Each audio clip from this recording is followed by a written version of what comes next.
En vigueur l'an dernier de la nouvelle convention fiscale entre la France et le Luxembourg avait lourdement pénalisé les frontaliers ayant des revenus dans les deux pays.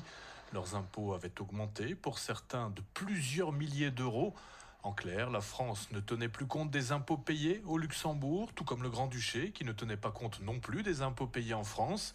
Une injustice vécue par les frontaliers comme une double imposition déguisée. Devant le tollé provoqué chez les frontaliers ayant des revenus mixtes, Bercy avait fait marche arrière et suspendu la convention pour 2 ans.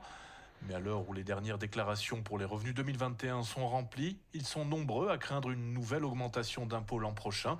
Xavier Paluskiewicz, député de Meurthe-et-Moselle et rapporteur du projet, est très impliqué dans le dossier. Il a fait partie de ces élus lorrains qui ont alerté Bercy et réclamé et obtenu un sursis de 2 ans. Je n'ai pas attendu, vous l'imaginez, d'attendre ces 2 années pour amener tous les éléments nécessaires depuis 6 mois auprès de Bercy pour expliquer, pour signifier la manière dont on doit arriver à une neutralité fiscale, évidemment.